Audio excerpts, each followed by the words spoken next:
En 1853, le comte Giovanni Gozzadini, archéologue et historien de renom, découvrit sur ces terres de Villanova di Castenaso, dans les environs de Bologne, un établissement de l'âge du fer. Il fut stupéfait de trouver autant de tombes qui contenaient des objets d'un extraordinaire intérêt.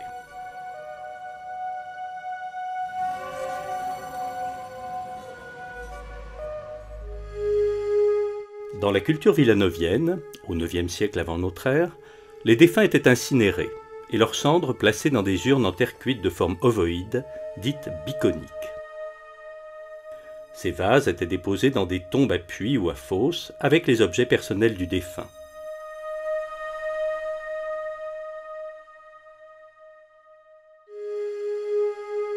Les dépositions masculines étaient caractérisées par la présence de rasoirs rectangulaires ou en demi-lune, de fibules, d'épingles et d'armes.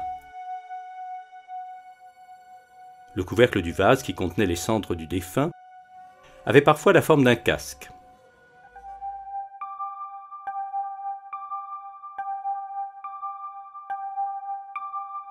La religion étrusque était fondée sur le bon vouloir des divinités, considérées comme des êtres surnaturels et mystérieux, et dont l'homme dépendait totalement. Ceux-ci ne pouvaient que tenter de comprendre les désirs des dieux par l'entremise de l'interprétation de signes, qui se manifestaient souvent par de simples phénomènes naturels, comme la foudre ou le vol des oiseaux.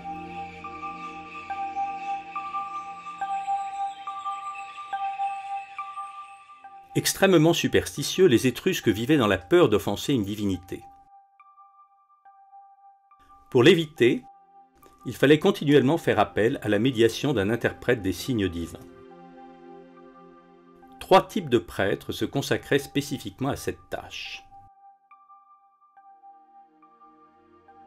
Les augures, qui interprétaient le vol des oiseaux, les fulguratores, qui lisaient la volonté des dieux dans la foudre et le tonnerre, enfin les aruspices, qui prédisaient l'avenir en examinant les viscères des animaux sacrifiés.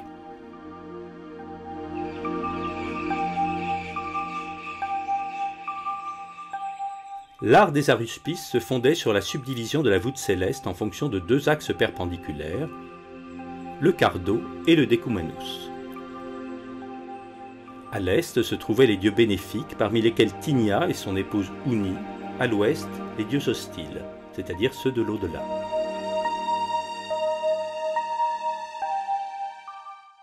Tout l'espace était divisé en 16 secteurs, occupés chacun par une divinité.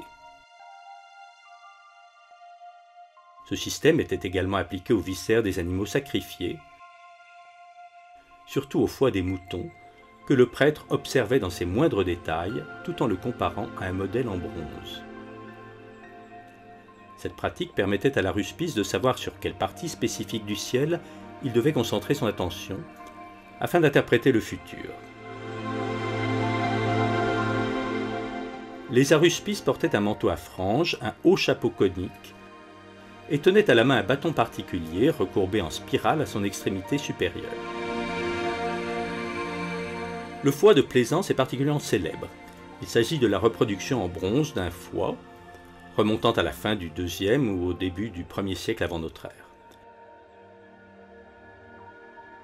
Sa surface est subdivisée en 16 secteurs qui représentent la subdivision de la voûte céleste et dont chacun porte le nom d'une divinité.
La difficulté à déchiffrer la langue étrusque vient du fait qu'elle n'est proche d'aucune de celles des populations indo-européennes avec lesquelles les Étrusques étaient en contact. Leur alphabet, cependant, dérive du grec, et la lecture des mots n'a jamais posé problème.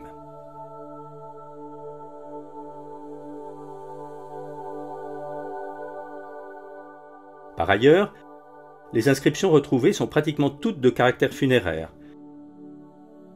et ne mentionnent que le nom du défunt, sa classe sociale, les charges qu'il revêtait ou l'âge qu'il avait au moment de sa mort.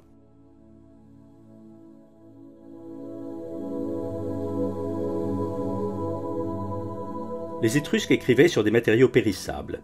Ils employaient généralement des tablettes en bois recouvertes de cire tenues sur les genoux. Les lettres y étaient incisées à l'aide d'un stylet.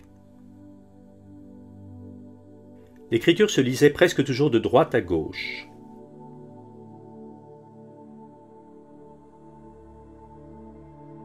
Les Étrusques écrivaient aussi sur des rouleaux de tissu, souvent de lin, avec un roseau, une plume d'oie, trempée dans de l'encre noire ou rouge.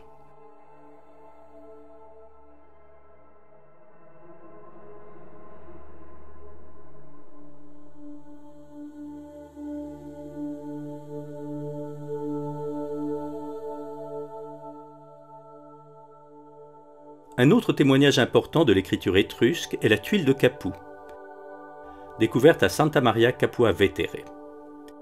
Il s'agit d'une tuile en terre cuite remontant à la première moitié du 5e siècle avant notre ère et qui représente, après la momie de Zagreb, le texte le plus long écrit en langue étrusque.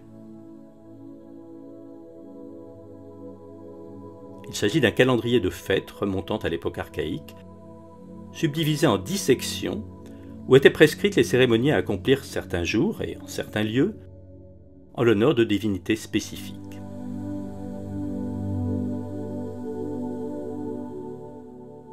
Parmi les inscriptions étrusques les plus intéressantes, il